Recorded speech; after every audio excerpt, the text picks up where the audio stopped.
This call is now being recorded. आप लोग को दिख रहा है? Yes, ma'am. जी मैम दिख रहा है. Okay, चलिए. So let us start. Thank you, Linda. Thank you. Bye. Bye. चलिए एक बार गायत्री मंत्र साथ साथ.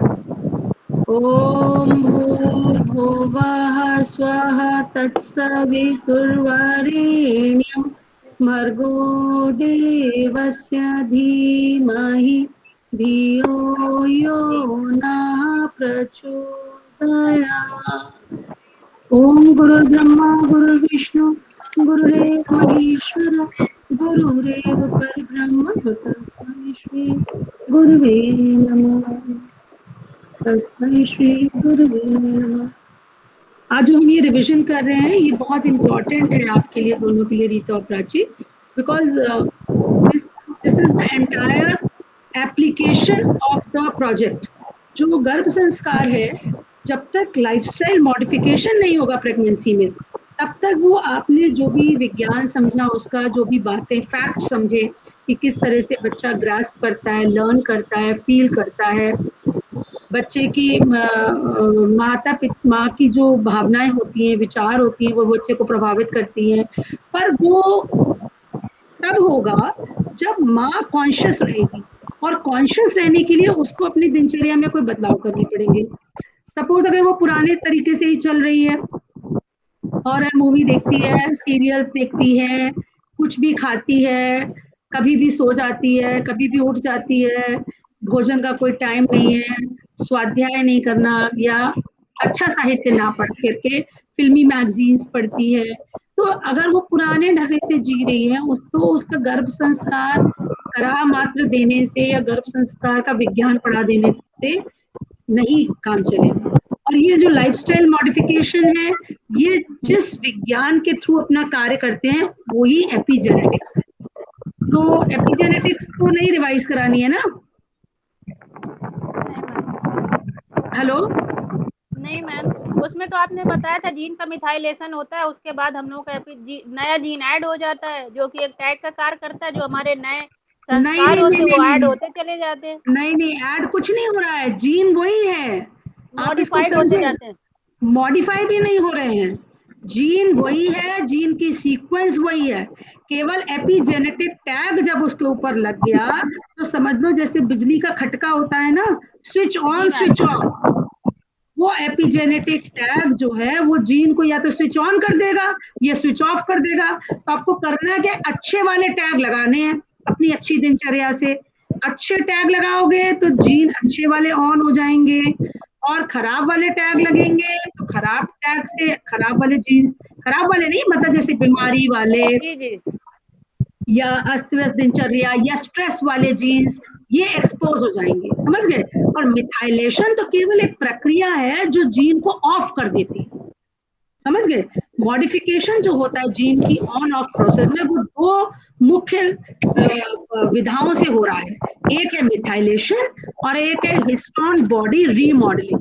मतलब वो जो जीन कॉइल की तरह बंधा हुआ है, ये देख रहे हैं आप, ये वाला डायग्राम देखिए, ये जीन ना बंधा हुआ है जी मैम, इसके ऊपर, तो वो लूज बंधा है, हिस्टोन बॉडी के ऊपर बंधा हुआ है. ठीक है, अब ये हिस्टोन बॉडी के ऊपर टाइट बंधा है कि लूज बंधा है, इसके अनुसार जीन ऑन या ऑफ हो जाएगा. जीन वही रहेगा, डीएनए की सीक्वेंस वही रहेगी, लेकिन वो पर्सनालिटी में रिफ्लेक्ट हो रहा है कि नहीं, वो डिपेंड करेगा आपके जीन ऑन है, एक्टिव है, कि जीन साइलेंट है. ठीक है, और इसी विज्ञान को आप एपिजेनेटिक्स कहते हैं. तो basically genetics is the hardware and epigenetics is the software. आपने उसको प्रोग्रामिंग को रीडिजाइन कर दिया, रीप्रोग्राम कर दिया. और होता क्यों है? क्योंकि जब जो स्पर्म और ओवा होते हैं ना, जब डेवलप कर रहे होते हैं, तो यूजुअली उसके ऊपर से पुराने एपिजेनेटिक टैग सब इरेज हो जाते हैं, और बच्चे के जो एपिजेनेटिक टैग्स पढ़ने हैं जाइगोट पे, एम्ब्रियो पे, वो 9 महीने में नए सिरे से शुरू होते हैं. इसलिए ये जो हमारी दिनचर्या, ये बहुत इंपॉर्टेंट है, किस तरह से कार्य करती है. और शुरू के पीरियड में क्योंकि सारे ऑर्गन्स डेवलप कर रहे हैं, इसीलिए शुरू में हेल्दी लाइफस्टाइल होना बहुत बहुत इंपॉर्टेंट है. और इसीलिए हम कहते हैं प्री प्लानिंग, क्योंकि अगर प्लानिंग नहीं है तो क्या होगा कि प्लानिंग नहीं है तो जब नॉर्मल प्रोसेस सेल डिफरेंशिएशन की शुरू के 3 महीनों में चल रही है और उस समय अगर आपका गलत वातावरण का प्रभाव है, अनहेल्दी डाइट है, केमिकल टॉक्सिन्स का एक्सपोजर है, मेटल्स, स्ट्रेस का है, या कोई गलत दवाई खा ली या किसी प्रकार का इन्फेक्शन हो गया, तो आगे के जीवन में एडवर्स हेल्थ आउटकम्स मिल जाएंगे। यानी कि ये एपिजीनोम जो है ऐसे जीनोम को एक्सपोज कर देगा जिससे बीमारी होती है। अब लेकिन हम बात क्या कर रहे हैं गर्भ संस्कार की, इसके उल्टी, कि आप एक्सटर्नल इन्फ्लुएंसेस को कंट्रोल कर सकते हैं ना। आप वातावरण को शुद्ध बनाइए, विचार शुद्ध रखिए, भावनाएं पवित्र रखिए, संतुलित सात्विक संस्कारित डाइट लीजिए, प्राकृतिक जीवन जीजिए, केमिकल टॉक्सिन से दूर रहिए, ऑर्गेनिक, अगर आपका भोज्य पदार्थ ऑर्गेनिक खेती के माध्यम से आ रहे हैं जिसमें पेस्टिसाइड्स नहीं है, इंसेक्टिसाइड्स नहीं है, आपका जीवन एक प्राकृतिक शैली में चल रहा है, तो उसमें आपको जो केमिकल टॉक्सिन्स हैं, मेटल्स हैं, उसका एक्सपोजर कम हो जाता है। जीवन में अगर आपने मेडिटेशन को, जप को, म्यूजिक को इंक्लूड किया है तो लेवल्स ऑफ स्ट्रेस कम हो जाते हैं। योगासन प्राणायाम से भी स्ट्रेस में बहुत कमी आती है। आप हेल्दी रहते हैं, आप अपने स्वास्थ्य का ध्यान रखते हैं, योगा प्राणायाम आपकी इम्यूनिटी बढ़ा रहा है, भोजन से आपकी इम्यूनिटी बढ़ रही है, मेडिटेशन और चैंटिंग से भी इम्यूनिटी पर फर्क पड़ रहा है, तो ये जो एपिजीनोम है डिजीज को एक्सपोज करने वाले जीन को वो सप्रेस कर देगा, स्विच ऑफ कर देगा, तो आगे का जीवन जो है हेल्दी हो जाएगा। ठीक है, और पर्सनैलिटी में जो बदलाव आप देखना चाहते हैं बच्चे में वो आपको दिखाई देंगे। ठीक है, तो it is on you, choice किसके उसके ऊपर है, माँ के ऊपर है। एपिजेनेटिक मार्क्स जो होते हैं वे एनवायरनमेंट से बहुत ज्यादा प्रभावित होते हैं, और एनवायरनमेंट से हम इसको पहली स्लाइड को देखते हैं। एनवायरनमेंट में क्या क्या चीजें आती हैं, देखिए डाइट बहुत इम्पोर्टेंट है, आपने बताया था। हाँ, lifestyle, stress, degree of air pollution बहुत इंपॉर्टेंट है, इसीलिए पेड़ लगाना बहुत इंपॉर्टेंट है। रेडिएशन एक्सपोजर हम लोग ने डिटेल में डिस्कस किया, इसीलिए सीमित मात्रा में आपके वाईफाई का, लैपटॉप का, मोबाइल का यूज करें। आपके आपसी रिश्ते बहुत इंपॉर्टेंट है, आपकी आध्यात्मिक जीवन शैली बहुत इंपॉर्टेंट है। एग्रीकल्चर पेस्टिसाइड्स मैंने आपको बताया, और सबसे ज्यादा इंपॉर्टेंट है आपकी सोच, आपका बिलीफ, आपकी पॉजिटिव थिंकिंग। अब वो पॉजिटिव थिंकिंग तो आपने बता दी कि रखनी है, लेकिन पॉजिटिव थिंकिंग माँ रखेगी कैसे, ठीक है, वो हमको आपको जानना है, वो दिनचर्या के जीवन शैली के माध्यम से समझेंगे। उसके लिए होलिस्टिक लाइफस्टाइल, समग्र जीवन शैली, ऐसी जीवन शैली जो हमने 3 शरीर की बात करी थी, समग्र स्वास्थ्य की तरफ डायरेक्टेड हो, ऐसी जीवन शैली हमको रखनी है। केवल फिजिकल हेल्थ पे नहीं ध्यान देना है। Now everybody is accepting, even doctors are accepting कि खाली फिजिकल हेल्थ पे ध्यान देने से ही काम नहीं चलेगा, आपकी मेंटल, इमोशनल, स्पिरिचुअल हेल्थ भी बहुत इंपॉर्टेंट है। इसीलिए आपको हमने एंटीनेटल केयर में ये एडिशन आपको करना होगा। केवल आयरन, कैल्शियम, प्रोटीन सप्लीमेंट्स मात्र देने से काम नहीं चलेगा, आपको ध्यान, जप, आसन, प्राणायाम, स्वस्थ आहार, स्वाध्याय, गर्भ संगीत, गर्भ संवाद के विषय में भी जानना है। अब इसको इनकॉर्पोरेट कैसे करना है, आप माँ को बताएंगे कैसे। आप ये तो नहीं कहेंगे भाई जब करो, ध्यान करो, कैसे करें, एक टाइम टेबल देना पड़ेगा। And this what we are talking about today is ideal lifestyle, आदर्श दिनचर्या। आपको इसमें से अगर कुछ सूत्र भी हमारे अपना लेती है तो उसमें बड़ा बदलाव आएगा और बच्चे को इसका लाभ बहुत अच्छे से मिलेगा। तो पहले तो ये समझो कि आदर्श दिनचर्या क्या है। तो दिनचर्या कई लोग की होती, साधारण दिनचर्या होती है, उठे, जो सांसारिक दिनचर्या जिसे हम कह सकते हैं, भाई उठे, उठ के बाद अपना बेड टी वगैरह ली, ब्रश किया, नहाए धोए, नहीं यूजुअली वैसे आप देखेंगे गृहिणियां इतनी जल्दी नहाती धोती, पहले घर के काम करती हैं वो, है ना, कुछ थोड़े बहुत जो काम किए वो किए, या पेपर पढ़ा, या न्यूज देख रहे हैं घर के लोग, कुछ भी जो सांसारिक चलता है अपना, नाश्ता बन गया, फिर पति घर काम चले गए, फिर उन्होंने अपनी डस्टिंग वगैरह करी, या थोड़ी देर में नहाना धोना किया आराम से, फिर घर के काम काज समेटने के बाद उन्होंने भोजन की तैयारी शुरू कर दी। इस बीच में उनके दिमाग में हजारों चीजें चल रही है, बच्चे की पढ़ाई, जो अगर कोई बड़ा बच्चा पढ़ाई चल रही है, और पति आएंगे तो क्या चल रहा है, घर में क्या सामान लाना है वो चल रहा है, अगर सास से खटपट हो गई, नंद से खटपट हो गई तो वो नेगेटिव इमोशंस चल रहे हैं। तो अगर वो गर्भवती है तो उसका ध्यान बच्चे की ओर बिल्कुल भी नहीं है, समझ रहे, जो साधारणता होता है, या उसके कहीं दर्द है तो उसका ध्यान अपने पेन पे लगा हुआ है, लेकिन सोल्यूशन ओरिएंटेड दिनचर्या नहीं है ये। प्रॉब्लम्स है लाइफ में लेकिन सोल्यूशन उसको नहीं पता।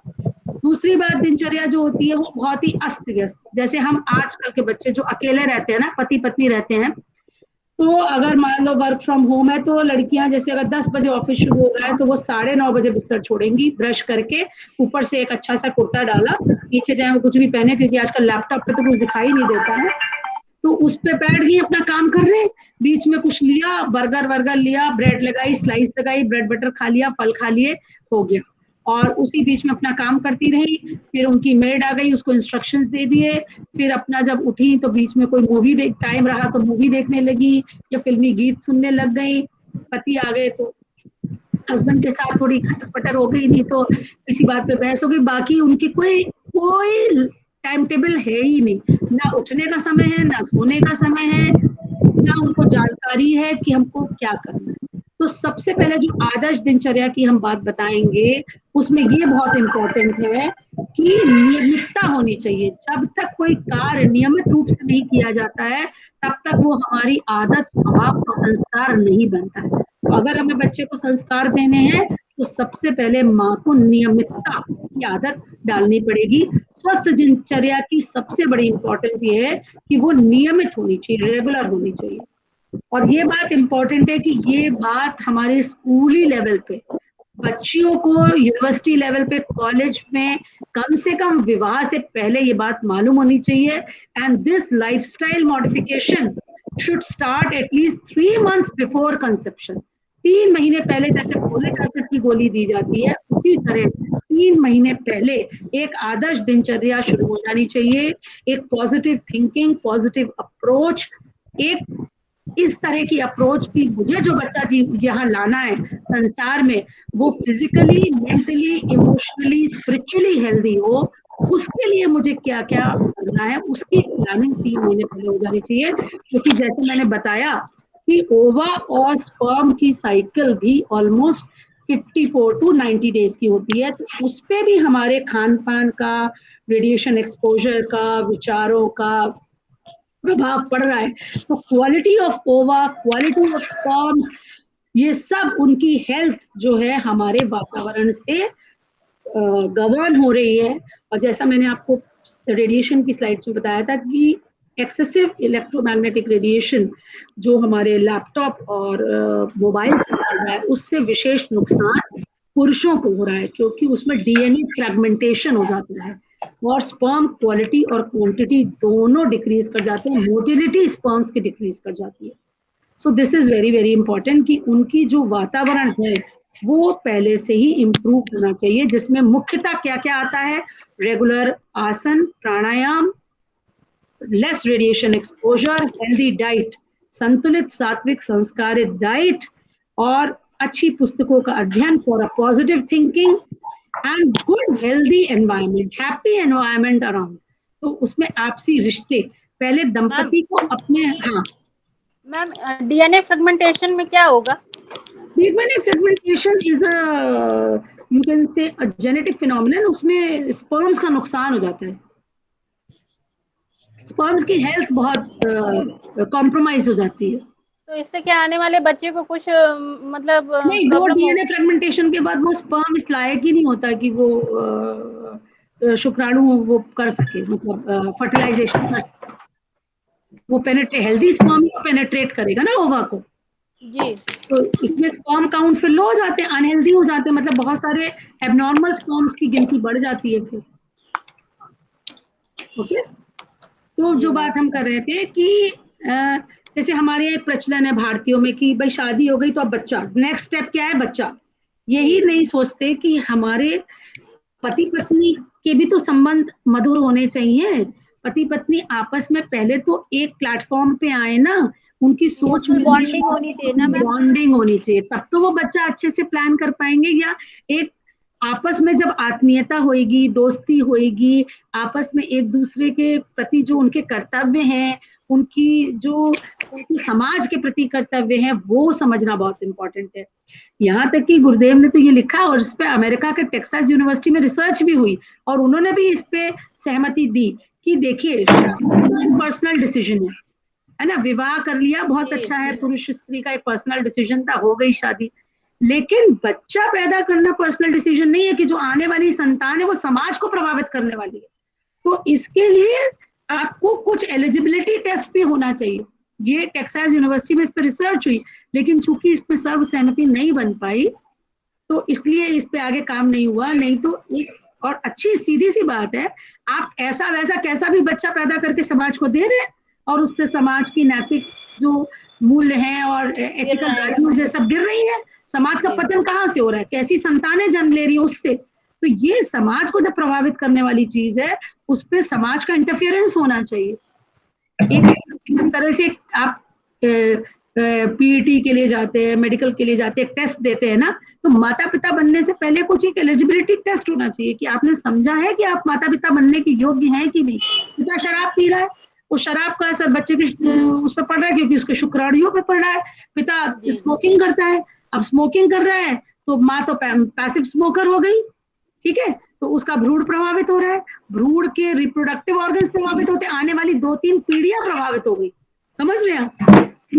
घर में आर्थिक अभाव है, घर में स्ट्रेस का माहौल है, तो ऐसे संतान पैदा नहीं करनी चाहिए। लेकिन इस बात को अभी हमारा समाज तैयार नहीं है एक्सेप्ट करने के लिए। ये गर्भ संस्कार के माध्यम से हमें ये भी सोशल इशू उठाना चाहिए कि वो माता पिता जो सक्षम नहीं है संतान के लिए, उनको संतान पैदा करने से पहले सोचना चाहिए, विचार करना चाहिए कि वो आर्थिक रूप से, मानसिक रूप से, शारीरिक रूप से, सब तरह से पहले समग्र हो, खुद सबल बने, पहले सबल स्वस्थ बने, तब जाकर के संतान उत्पत्ति करें।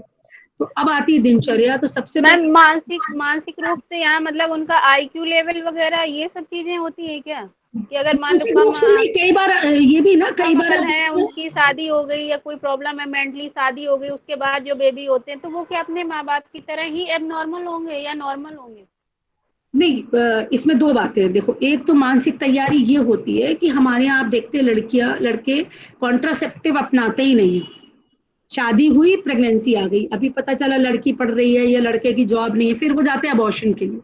तो ये मानसिक तैयारी एक तो ये है। दूसरी बात जो तुमने आईक्यू की कही, ये बहुत अच्छी है। माता पिता को पहले अपनी योग्यता बढ़ानी चाहिए, योग्यता बढ़ाने के बाद वो संतान अगर लाएंगे तो उतनी योग्य संतान आएगी ना। आईक्यू के लिए जीन्स कहाँ से जा रहे हैं, माता पिता से ही जा रहे हैं। जी जी। आप समझिए, आजकल जो बच्चियां आती हैं, जब हम डायरेक्ट गर्भ संस्कार क्लासेस लेते थे तो कई बच्चियों को ये नहीं पता कि शिवाजी कौन थे, कईयों को अभिमन्यु के बारे में नहीं पता। आप सोचिए, उनको इतिहास ही नहीं पता अपना, वो भारतीय संस्कृति ही नहीं जानते, तो वो आगे क्या वैल्यूज देंगे बच्चे को? केवल कर रहे हैं बच्चा, they are not at all prepared to become parents. वो कहीं से भी अभी तैयारी में नहीं। 19 साल की लड़की है, 20 साल की लड़की है, और उसकी सास लेकर के आ जाती है कि साल भर हो गया शादी को, अब बच्चा नहीं हो रहा, बच्चा होना चाहिए। तो ये धारणा समाप्त होनी चाहिए ना समाज से कि पहले वो अपनी योग्यता पे तो ध्यान दे, पहले वो खुद तो मैच्योर हो पाए। समझ रहे हैं? एनीमिया हो रहा है, फिजिकली तैयार नहीं है, एनीमिक है, इतनी सारे न्यूट्रिशनल डेफिशिएंसी है, माइक्रो न्यूट्रिएंट्स की डेफिशिएंसी है, तो प्रेगनेंसी प्लान करने के लिए आ गए। समझ रहे हैं? तो ये है मानसिक तैयारी, शारीरिक तैयारी, आर्थिक रूप से सक्षम होना, और भावनात्मक तैयारी। भावनात्मक तैयारी वो एक उनके अंदर भाव तो जगे कि हाँ, हम अपने बच्चे को लाना चाहते हैं, हम इस बच्चे को ऐसा बनाएंगे, वैसा बनाएंगे, उसको पूरा लाड़ देंगे, प्यार देंगे, तब तो वो बच्चा लाए, तब तो उस बच्चे से कनेक्ट करेंगे। वो खुद अभी एडजस्ट नहीं कर पाई नए घर में, खुद उसकी पति के साथ अनबन रहती है, अभी घर वालों से उसके सामंजस्य नहीं बैठ पाया, वो माँ बन जाती है, तो वो बच्चे के प्रति कैसे न्याय कर पाएगी? ये है कंसेप्ट तैयारी का। आप समझ में आया? कोई क्वेश्चन तो नहीं? ठीक है। तो प्रातःकालीन दिनचर्या, अब सबसे इम्पोर्टेंट ये बात है कि हम जो है ये भूल गए हैं कि हमारा शरीर जो बना है वो सर्कैडियन रिदम मतलब अर्थात सूर्य के उगने और अस्त होने के हिसाब से हमारी मेटाबॉलिज्म काम करती है, पर ये हमने भुला दिया। और हमारे उठने सोने का समय कोई भी नहीं है, ये हमें आज की जनरेशन को समझाना पड़ेगा। तो हम गर्भवती ये जब होती है माँ, इसलिए समझाना इजी है क्योंकि this time she is ready to accept, वो अपने बच्चे के लिए कुछ भी करने के लिए तैयार होती है। आप ऐसे किसी लड़की से कहो कि भाई तुम जल्दी उठोगे, कि आपको क्या मतलब, मैं जब सोऊं जब उठूं। लेकिन यहाँ बात आती है बच्चे के स्वास्थ्य की, बच्चे को बनाने की, तो वो आपकी बात सुनने के लिए तैयार। इसलिए उसको ये बताना है कि आपके स्वास्थ्य में सबसे इंपॉर्टेंट चीज ये है कि आप कब उठती।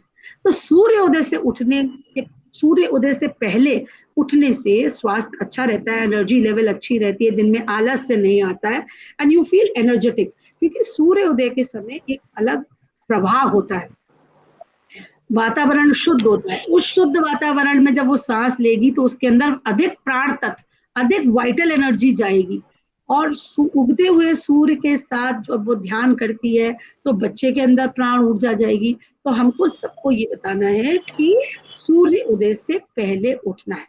उठते ही एक प्रार्थना, प्रार्थना प्रार्थना क्यों इंपॉर्टेंट है? क्योंकि ग्रैटिट्यूड बहुत इंपॉर्टेंट है, ग्रैटिट्यूड डालना। हम हैं, अच्छा बताओ ग्रैटिट्यूड क्यों होना चाहिए? Why should we be grateful to god? हमें कृतज्ञता का भाव क्यों रखना है ईश्वर के प्रति, आप बताइए।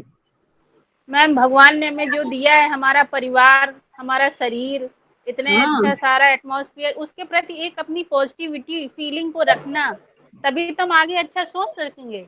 सबसे पहले तो ईश्वर ने हमें मनुष्य जीवन दिया, जाने कैसी जी कैसी यात्राओं में हम थे, जीवन दिया। जी जी है ना। जी सबसे पहले तो इसके लिए कि हमें मनुष्य जीवन दिया, हम देख पाते हैं, सुन पाते हैं, हमारे हाथ पैर सही हैं, हम सब कार्य कर पा रहे हैं। इसके लिए हजारों लाखों चीजें हैं कृतज्ञ होने की, हम काउंट नहीं करते, है ना। और गर्भवती माँ के लिए तो यही एक थैंक यू बड़ा कि उसे माँ बनाया। कितने लोग इनफर्टिलिटी का ट्रीटमेंट कराते फिरते हैं, तो एवरी डे से तो शुड थैंक गॉड कि मुझे माँ बनने का अवसर दिया, मातृत्व सुख दिया। तो अनेकों कारण हैं भगवान को धन्यवाद देने के। तो सुबह जो होता है शुरुआत होनी चाहिए कृतज्ञता के भाव से। और सबसे बड़ी बात, आज नया दिन दिया, जब रात में सोए थे तो मालूम था क्या सोते रह जाएंगे, फिर उठ पाएंगे? कितने बिल्कुल लोग ऐसे बिल्कुल हैं मैम। संसार में जो सोते रह गए आज, जी जी जी नहीं नहीं, आज का सूर्य ही नहीं देखा। जी तो this is very very important कि मैं स्वस्थ हूँ, मेरा बच्चा स्वस्थ है, मुझे मनुष्य जीवन दिया, मुझे माँ बनने का सुअवसर दिया, आज का दिन दिया है जिससे मैं अपने बच्चे को कोई नई बात सिखा पाऊंगी, अपने बच्चे में कोई सद्गुण डाल पाऊंगी। इस बात के लिए उसको धन्यवाद करना है। एंड वेरी इंपॉर्टेंट थिंग, कल कल आप लोग ने वो म्यूजिक की क्लास अटेंड करी थी? जी मैम, मैंने करी थी करी ना। थी। तो हाँ, तो म्यूजिक क्यों इंपॉर्टेंट है? अब आप प्रार्थना, अब वो सबकॉन्शियस ब्रेन की ट्रेनिंग के लिए सबसे बढ़िया तरीका है म्यूजिक। तो म्यूजिक प्रार्थना, म्यूजिकल गायत्री मंत्र, राग भैरवी का गायत्री मंत्र सुबह सुबह बजा दे, महामृत्युंजय मंत्र बजा दो, कोई प्रार्थना बजा दो, और वही प्रार्थना रोज बजानी है। तो क्या होगा कि बच्चे का सबकॉन्शियस ब्रेन काय के लिए ट्रेन हो गया, जब ये म्यूजिक प्रार्थना के लिए। बजती है तो मुझे उठना है। हाँ, जी अब मैम। इमेजिन करो वो बच्चा गर्भ में 9 महीने सुनता रहा उस प्रार्थना को सुबह 5 बजे, अब वो हो गया 3 साल का, अब स्कूल जाने का समय आया, 5 बजे प्रार्थना बज गई, वो उठ के खड़ा हो जाएगा, आपको उठाना भी नहीं पड़ेगा। अंडरस्टैंड? तो जी एक गीत उठने का, एक गीत सोने का, एक गीत भोजन का, एक गीत पढ़ने का, कुछ भी आप पूरा टाइम टेबल आप उसकी प्रार्थनाओं से, श्लोकों से, गीतों से, ये मंत्रों के माध्यम से आप उसके सबकॉन्शियस ब्रेन को पूरा ट्रेन कर देती है। आज आपको लगता है कि चलो आज आपका मन है आधा घंटा ज्यादा सोने का, बहुत थकी हुई है आप, अब बच्चा तो 5 बजे उठ जाएगा, आप गीत जी मत बजाइए, 5:30 बजे बताइए, वो 5:30 बजे उठेगा क्योंकि उसका ब्रेन ट्यून्ड अप है उस गीत के साथ। अंडरस्टैंड? तो ये बहुत इंपॉर्टेंट है जो गर्भवतियों को बताना है। अब आती है बात जागरण प्रार्थना के शब्द भी अच्छे होने का, समझ रहे हैं? हमारे यहाँ शांति कुंज में प्रार्थना बजाई जाती है, ये शक्ति हमें दो दया निधि, सबने सुना होगा ना। तो जी मैम। सुबह की शुरुआत शक्ति से, कर्तव्य बोध के साथ कि हमारे मानवीय जीवन के प्रति क्या कर्तव्य है, मानवीय जीवन की गरिमा को समझे, अपना जीवन परमार्थ में लगाएं, लोगों का संताप भरने में लगाएं। ये प्रार्थना अगर हमने बच्चे को सिखा दी तो सोचो उसका तो जो लाइफ का पर्पस है, सोल पर्पस, जो उद्देश्य लेकर के वो जीवन में आ रहा है, वो सॉल्व हो जाएगा। हमने सहयोगी बने ना। माँ अड़ंगा नहीं अड़ाना चाहिए माँ को कभी भी बच्चे की जीवन यात्रा में, उसको तो बच्चे को ऊपर उठाना है। तो ये प्रार्थना के माध्यम से किया जा सकता है, वो उसको रियलाइजेशन करा सकती है। ऐसी प्रार्थना जिसके बोल इस तरह के हो, जिससे उसका जो भाव उसके अंदर जागृत हो, वो शब्द सुन करके कि मुझे जीवन में करना क्या है। अंडरस्टैंड? ये है प्रार्थना का उद्देश्य। और आत्मबोध, आत्मबोध कुछ नहीं होता। आत्मबोध मतलब सेल्फ रियलाइजेशन, हम हैं कौन। तो रोज रोज अपने को बताना चाहिए कि मैं रीता नहीं हूं, मैं प्राची नहीं हूं। ये तो रोल है इस जीवन का। मैं तो एक शुद्ध आत्मा हूं, निर्मल आत्मा हूं, जो एक उद्देश्य के साथ इस धरती पर आई हूं। ये आत्मबोध है। लेकिन माँ को क्या आत्मबोध होना चाहिए कि मैं माँ हूं और मेरा क्या कर्तव्य है मेरे बच्चे के लिए, उसका आज के दिन की प्लानिंग। तो आत्मबोध is equal to day planning also.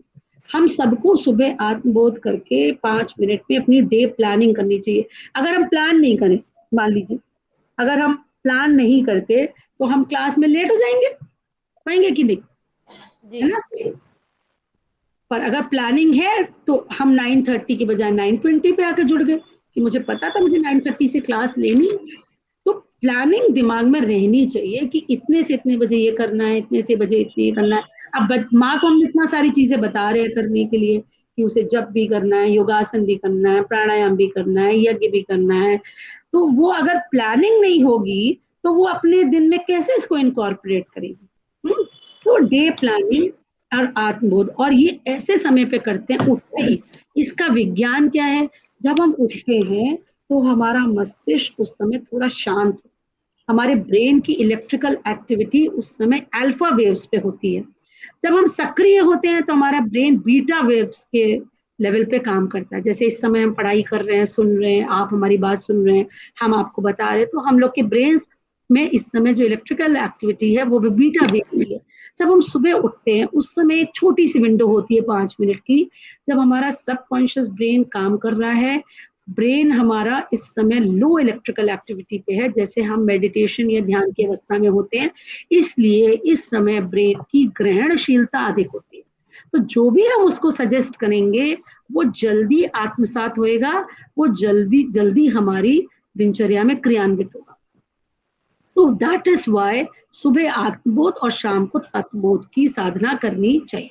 ठीक है, तो ये है।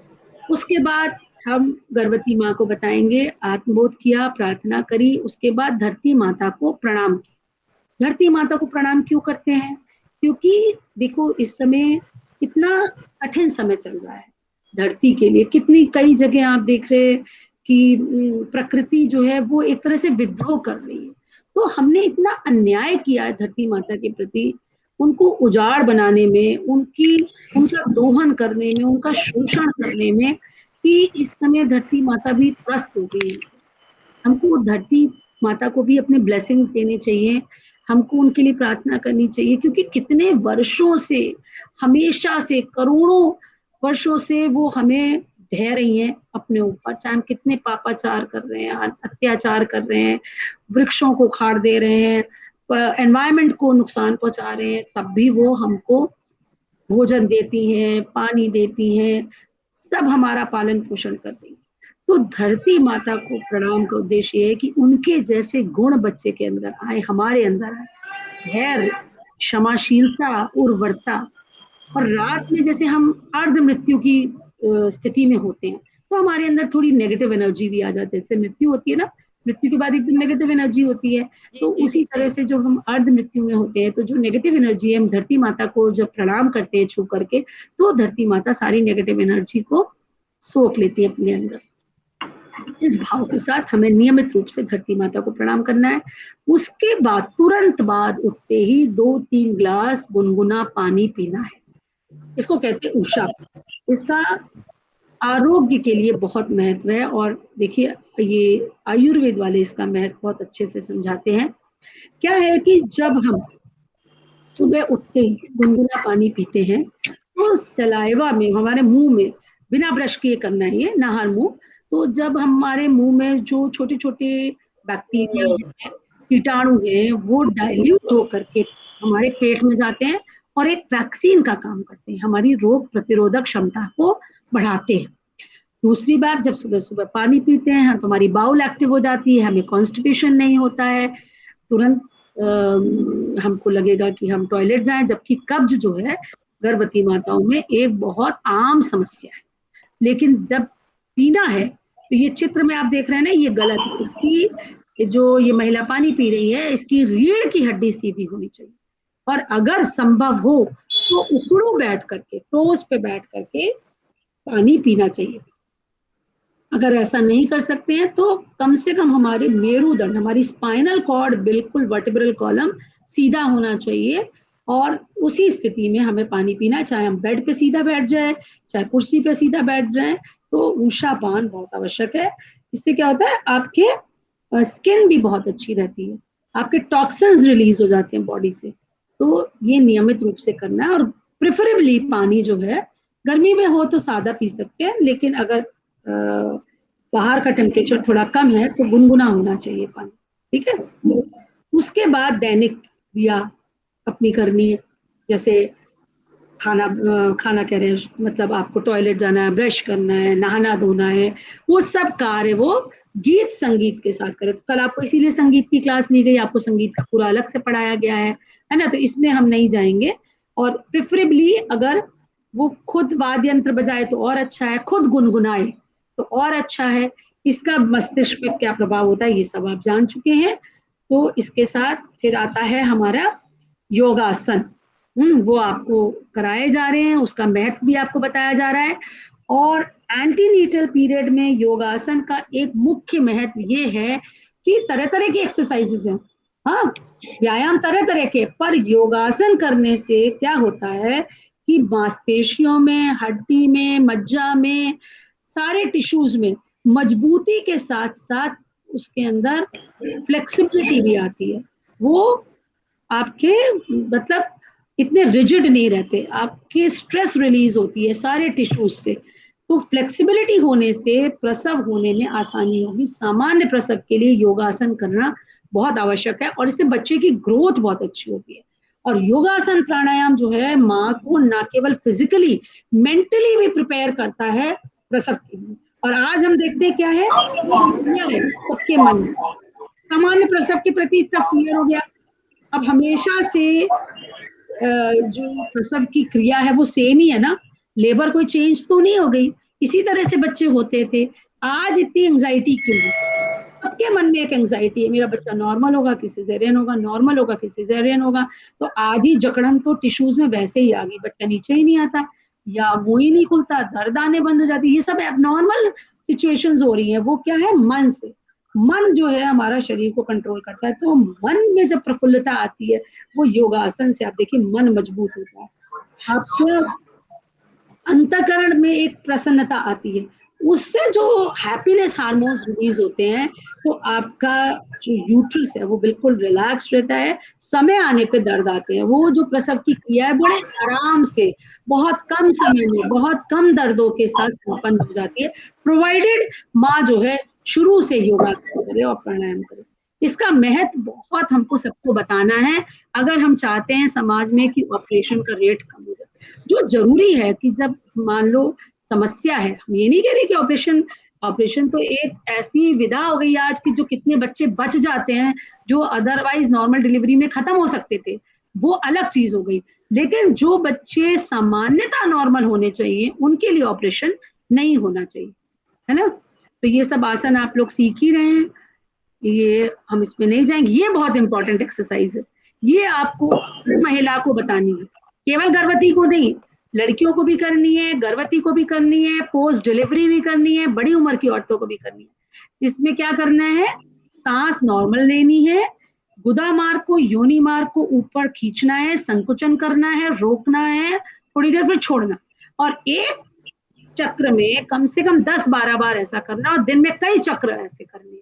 इससे क्या होगा, आपकी vaginal perineal inner thigh muscles strong होती हैं और यूट्रस को सपोर्ट करती हैं प्रेगनेंसी में, बच्चा नीचे नहीं आता, प्री टर्म डिलीवरी नहीं होती, और जब प्रसव का समय आता है तो मसल्स इतनी स्ट्रांग होती है, वो बच्चे को सपोर्ट कर पाती हैं और आराम से बच्चा निकल आता है, फ्लेक्सिबल भी हो जाती है। और जब पोस्ट डिलीवरी फेज आता है तो जो नॉर्मल होना चाहिए शरीर को वापस, वो 6 हफ्ते के अंदर बड़े आराम से इस एक्सरसाइज से नॉर्मल हो जाता है। बड़ी उम्र में जो प्रोलैप्स की समस्या होती है, जिसमें यूट्रस नीचे आ जाता है, पेशाब की थैली नीचे आ जाती है, वो सब जो है नहीं होता है। इसको हम प्रिवेंट कर सकते हैं। इसको, इस एक्सरसाइज को प्रमोट करिए, हर किसी को बताइए।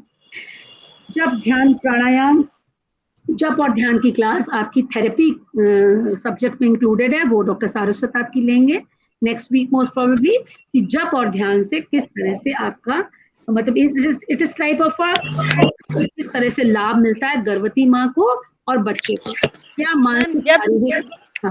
जब में गायत्री मंत्र, महामृत्युंजय मंत्र यही है?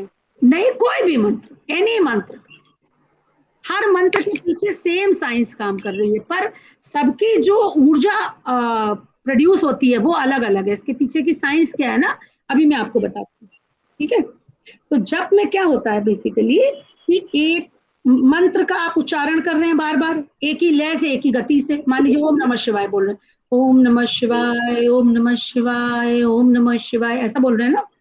गायत्री मंत्र बोल रहे हैं तो ओम भूर्भुवः स्वः तत्सवितुर्वरेण्यं भर्गो देवस्य धीमहि धियो यो नः प्रचोदयात्। फिर रिपीट किया आपने। मंत्र क्या है?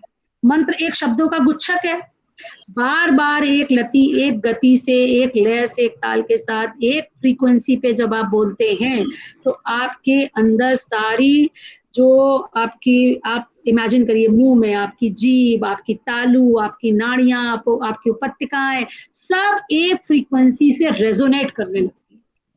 जैसे एक सेना की टुकड़ी जब पुल क्रॉस करती है तो कदम ताल मिलाने के लिए मना कर देते हैं, क्योंकि जब वो कदम ताल मिलाएंगे, लेफ्ट राइट करेंगे तो उनकी फ्रीक्वेंसी से पुल की फ्रीक्वेंसी मैच कर जाएगी, पुल हिलने लग जाएगा, और जब उसी फ्रीक्वेंसी से हिलने लग जाएगा तो इतना ज्यादा हिल जाएगा कि वो टूट जाएगा। समझ गए? तो इतनी ऊर्जा उत्पन्न होती है जब आप क्रमबद्ध लयबद्ध तरीके से जप करते हैं। कंटिन्यूअस चैंटिंग ऑफ मंत्र amplifies its power and creates a kind of resonance that stimulates our pranic centers। तो ये जो रेजोनेंस अंदर क्रिएट हो गई, ये ऊर्जा प्रवाहित होती है और ये हमारे जो षट चक्र होते हैं इनको ऊर्जावान बनाती है, इनको ही एनर्जी बढ़ जाती है। और मैंने आपको शायद पहले भी बताया था ये बात, ये तो अंदर हुआ, अंदर जो चेंज हुआ बॉडी के अंदर, और बाहर क्या हुआ? बाहर जब ये मंत्र की ऊर्जा वाइब्रेशन के रूप में ब्रह्मांड में जाती है तो वो लौट के आप ही के पास आने वाली है। ये क्वांटम फिजिक्स का नियम है, कोई भी वाइब्रेशन जाएगा वो पूरे ब्रह्मांड का चक्कर लगा के आपके पास आएगा और अपने साथ वैसी ही फ्रीक्वेंसी की वाइब्रेशंस लेके आएगा। तो जो मंत्र पावरफुल होएगा वो और पावरफुल वाइब्रेशंस लेकर आएगा पूरे ब्रह्मांड से। तो इसमें गायत्री मंत्र थोड़ा बाकी मंत्रों से ऊपर बैठता है, इसीलिए महामंत्र कहा गया है। जो भी आपका इष्ट मंत्र है उसको आप करते रहिए। आप उसमें केवल 5 मिनट, आप किसी गर्भवती को ये मत कहिए कि वो बस उसको शिव जी में आस्था, वो ओम नमः शिवाय करती है। तो आस्था का भी बहुत बड़ा रोल है। आप मैकेनिकल तरीके से करेंगे और श्रद्धा विश्वास से करेंगे, रिजल्ट अलग मिलेगा। समझ गए? फेथ एंड डिवोशन, उसको मना नहीं करना है कि नहीं ये नहीं करोगे गायत्री मंत्र कर लोगे, नहीं, उसकी गायत्री मंत्र में श्रद्धा नहीं है, उसको रिजल्ट नहीं मिलेगा।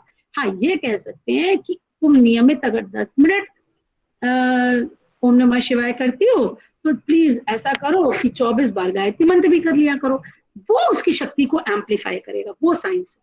ठीक है? तो this is the basic thing जो जप में नियम लागू होता है। फिर ध्यान के अपने अपने फायदे हैं। ध्यान का मानसिक अवस्था में बहुत प्रभाव पड़ता है, ये सब प्रूव हो चुका है। मेडिटेशन का इसके डिटेल्स में मैं इसलिए नहीं जाऊंगी क्योंकि ये पढ़ाने वाले हैं आपको आगे। तो दैनिक पूजन वंदन में मां स्वर्णिम रवि का ध्यान करें, यूं आने वाली पीढ़ी में ऊर्जा का संचार करें। आप लोग देखते हैं बार बार सूर्य के ध्यान के ऊपर बहुत महत्व देते हैं, क्यों? क्योंकि ये जो हमारा प्रोजेक्ट है वो किसी धर्म संप्रदाय का नहीं, कल भी आपको बताया गया, सूर्य सबका है। सूर्य को तो ये कोई नहीं कह सकता ये किस इस जाति का है, इस धर्म का है, संप्रदाय का, सूर्य सबके लिए है ना। और सूर्य सबको बिना किसी भेदभाव के अपनी ऊर्जा देता है, अपना प्रकाश देता है, अपनी ऊष्मा देता है। तो उसकी प्रखरता, तेजस्विता हर बच्चे को मिले, इसलिए हर गर्भवती माँ को सूर्य के साथ अपना जुड़ाव रखना है। सूर्य के बिना आप सृष्टि की कल्पना नहीं कर सकते। इसलिए उगते हुए सूर्य का, स्वर्णिम रवि का उगता हुआ सूर्य जो लाल लाल होता है, उसका ध्यान माँ करेगी तो डेफिनेटली बच्चे के अंदर वो एनर्जी जाएगी। अब ये देखो, ये है बेसिक इफेक्ट ऑफ मेडिटेशन। तरह तरह के मेडिटेशन बताए गए हैं ना, गाइडेड मेडिटेशन जिसमें आपको गाइड किया जाता है। जैसे आपने देखा होगा कोई आवाज चल रही है, जैसे आपको कल कराया गया था ना क्लास में, वहां से कोई बोल रही थी, आप भाव बनाते चले जाओ अपना, है ना। इसी तरह से गुरुदेव के मेडिटेशन होते हैं, तीन शरीर का, उधर से गुरुदेव की आवाज आ रही है, हम लोग बैठ जाते, जैसा जैसा बोला जा रहा है वैसे करते जाते। इसे कहते हैं गाइडेड मेडिटेशन और माइंडफुल मेडिटेशन। दूसरा होता है म्यूजिकल मेडिटेशन, जैसे नाद योग से कराते हैं म्यूजिकल मेडिटेशन, है ना। ध्यान कर रहे हैं या गायत्री मंत्र के साथ आपने म्यूजिकल लगा दिया तो अब ध्यान चल रहा है आपका। नाद योग इंस्ट्रूमेंटल म्यूजिक पे मेडिटेशन है, वो भी एक तरह का ध्यान है। फिर होता है त्राटक या कंसंट्रेशन मेडिटेशन, जो दोपहर में बताते हैं, जैसे दीपक जला लिया या कैंडल जला ली और उस पे आप ध्यान लगा रहे, एक टक देखे जा रहे, इसे कहते हैं त्राटक या इसे कहते हैं ये तुम्हारा कंसंट्रेशन मेडिटेशन। ठीक है, what ever type of meditation, सब मेडिटेशन के, लेकिन मैं बताऊं स्पिरिचुअल जो इफेक्ट्स हैं वो अलग अलग हैं, स्पिरिचुअल एक्सपीरियंसेस अलग अलग हैं, और हर व्यक्ति के स्पिरिचुअल एक्सपीरियंसेस ब्रेन पे अलग अलग है। ये एमआरआई स्टडीज में स्टडी हो चुका है, वो स्लाइड अभी आज नहीं है मेरे पास, मैं तुम्हें एक जनरल इफेक्ट बता रही हूँ।